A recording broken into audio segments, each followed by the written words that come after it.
Шарлиз Терон, Холли Берри, Брэд Питт и даже Джим Керри.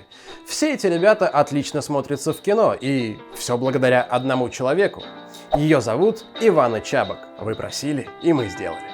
Ее театральная школа известна на весь Голливуд. Она взяла систему Станиславского, метод Страсберга, пару мотивирующих фразочек из пабликов ВКонтакте для актеров-новичков, типа «Йоу, давай, рискуй, там все получится», добавила свои оригинальные идеи и практики, все смешала в блендере, и получилась актерская техника. Можно перемешать, но нельзя размешать обратно. Мое почтение. Это канал про театр, и сегодня мы расскажем вам про актерскую технику Иваны Чабок. Объясним, как пройти 12 шагов и стать голливудским актером. Или мы в прошлый раз становились голливудскими актерами. Поехали! Немного истории. Ивана Чабок родилась в... Да, в общем, неважно. Главное, что родилась. Давайте уже перейдем к самой технике, ведь вы для этого здесь. Да! У нее, кстати, есть русские корни, ничего в актерских техниках не обходится без России. Ну, в принципе, это все. Ладно, давайте техника, еще раз техника. Заставоньку.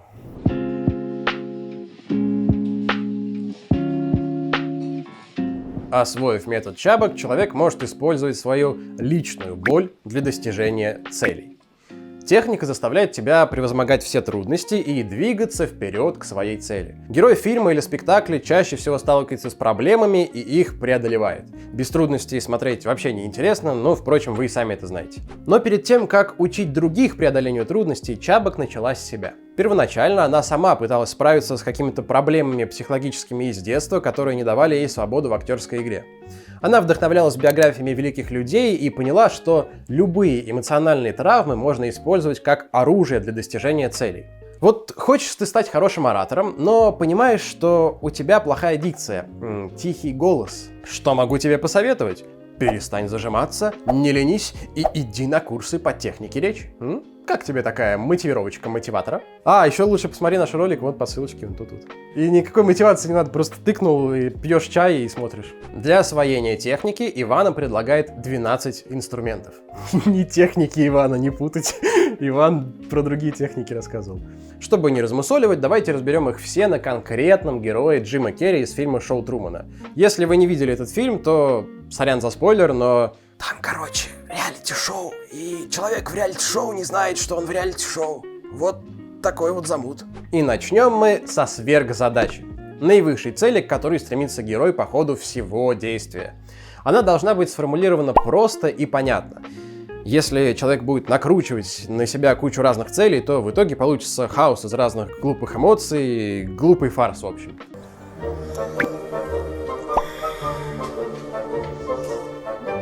Выглядит глупо, не правда ли? По мнению Чабок, сверхзадача обычно связана с человеческими базовыми потребностями. Но определить ее не так просто. Нужно подробно изучить арку персонажа, понять, как он изменился от начала произведения к концу и задать вопрос, что заставило его измениться и пройти этот путь. Это и будет сверхзадачей. В фильме «Шоу Трумана» главный герой хочет узнать мир вокруг. Я хочу стать первооткрывателем, как Великий Магеллан. Даже в этом кадре с собакой на шее героя висит бинокль. Это подчеркивает его стремление к познаванию мира. Окей, но эта цель очень глобальная, к ней нужно идти постепенно. И тут мы переходим к следующему понятию – сценические задачи. Это задачи, к которым герой идет не по ходу всей пьесы, а по ходу отдельных сцен. Они выстраивают завязку, кульминацию и развязку каждого эпизода. Например, вот его жена уезжает на работу в больницу. Сценическая задача Трумана – раскрыть, чем же на самом деле она занимается, пока он не видит. Для решения этой задачи Джим Керри по методу Чабок делит эту сцену на такты и действия. Такт – это временной отрезок. Он может длиться минуту, две или всего одну фразу. В процессе репетиции попробуй делить сцену на разные такты, чтобы точнее определить, где происходит смена действия. А действие же – это твоя микроцель, микрозадача. То есть и сверхзадача была, и сценическая, теперь микрозадача. Прослеживается тенденция двигаться от общего к частному, не так ли? Все как в жизни. Чтобы изменить свою жизнь, мне надо сделать очень много всего, но мне лень. Так, теперь вернемся к той сцене. Разделим ее на такты. Такт первый. Труман хочет по-человечески поговорить со своей женой. Но чтобы вывести ее на правдивый разговор, нужно это делать явно без камер. Мне надо с тобой поговорить. Но лучше вне дома. Стоп, да она уже говорит о том случае, когда Трумэн пытался действовать непредсказуемо и ворвался в случайный бизнес-центр, где увидел праздно жующую массовку вместо сломанного лифта. А ведь то здание рядом с твоей работой. А если бы ты там оказался? Это заставляет его сменить действие. Раз ответа он не добьется, то попробует провоцировать. Пожелай мне удачи. Буду держать пальцы крестиком.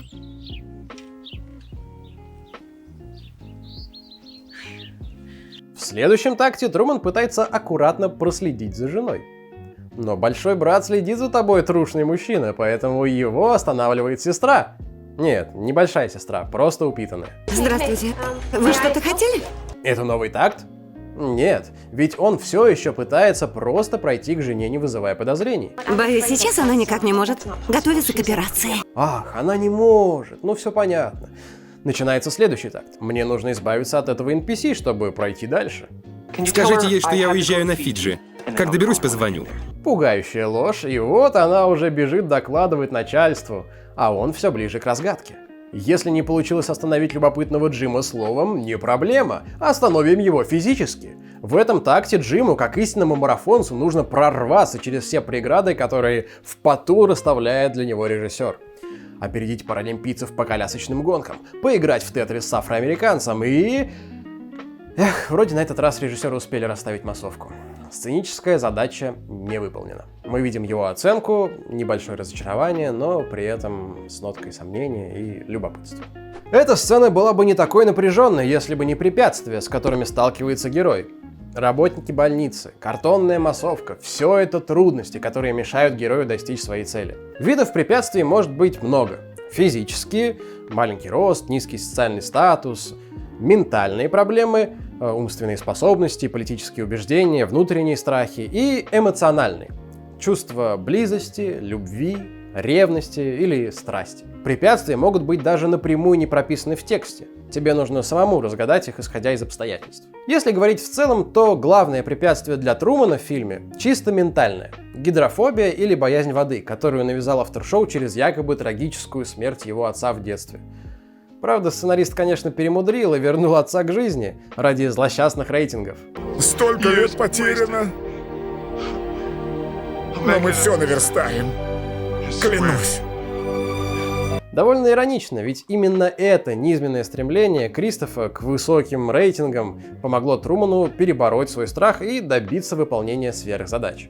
Но давайте вернемся к сцене еще раз. Чтобы грамотно сыграть, Джиму Керри понадобился еще один инструмент – предыстория или исходное событие по Станиславскому. Вы использовали кусочек моей системы? Жду перевода на карту. Это то, что произошло перед сценой, которую ты собираешься играть. Или вообще перед началом действия фильма или спектакля. Оно объяснит, зачем нужно прямо сейчас выполнять ту или иную сценическую задачу. Перед съемкой эпизода Джим такой... Я что-то упустил. Какую-то зацепку, мотив. И этот мотив... Нет, так он не делал. Там он скорее подумал о событии, которое произошло в предыдущей сцене. А случилось то, что Трумэн заметил на свадебном фото, как его супруга во время клятвы в вечной любви скрестила пальцы. Я думал, что такое только в школе работает. Буду держать пальцы крестиком. Это заставило его засомневаться в ней и начать слежку. А значит, все сходится. В использовании Джимом следующих инструментов мы не совсем уверены, но давайте все же о них скажем. Замена.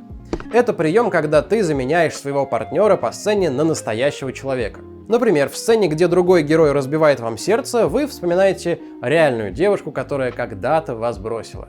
Берта Тальберг.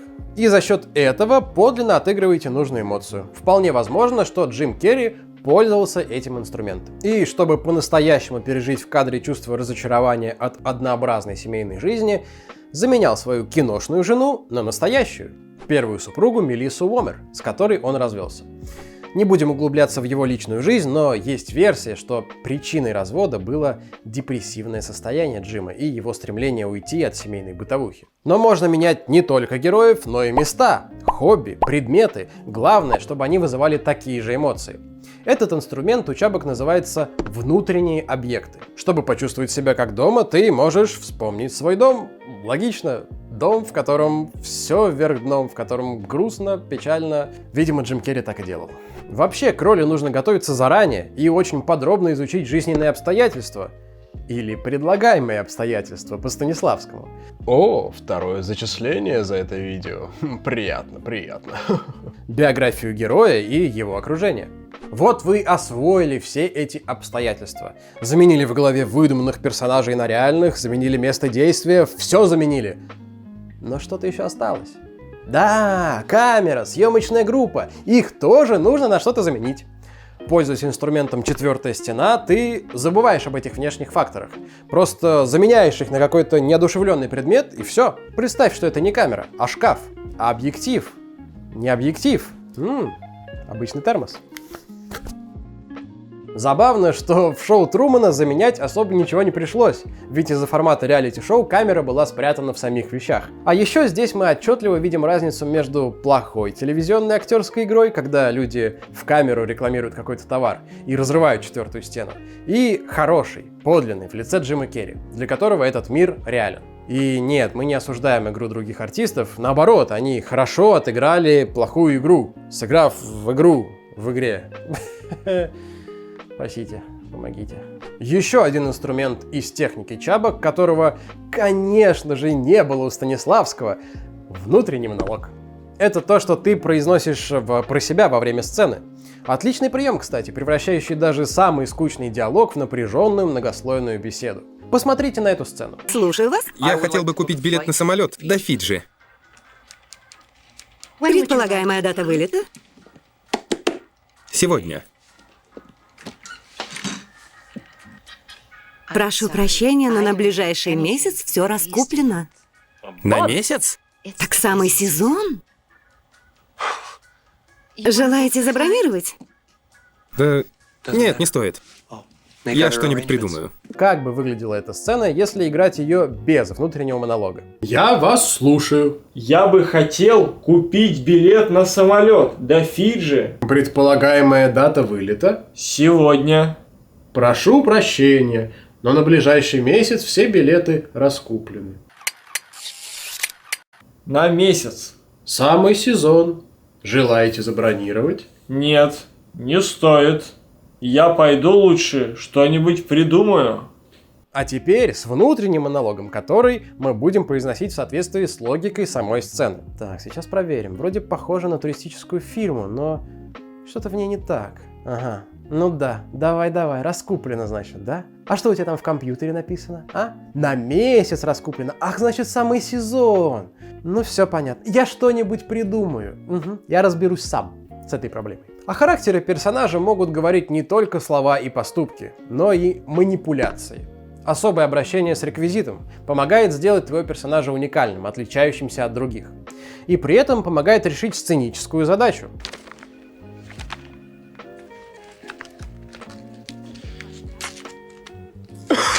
Эта придумка с журналом выглядит не только забавно, но и помогает герою решить сцен-задачу – составление фотопортрета потерянной возлюбленной. Что же нам советует Чабок напоследок? Где тот волшебный 12-й пункт, после которого мы превратимся в голливудских звезд? Внимательно определив все 11 пунктов в своей роли, и как только режиссер скажет «мотор», забудь о них.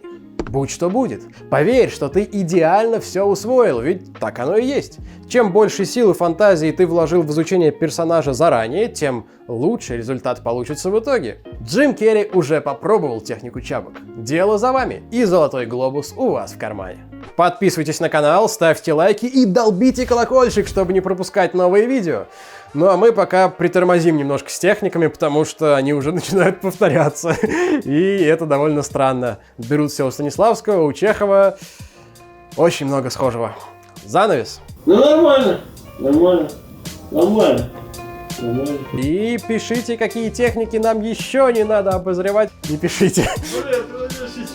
Пишите что-нибудь другое, придумайте и пишите. От 6 слов желательно комментарии, потому что тогда они продвигаются ютубом, и наши видео видят больше человек.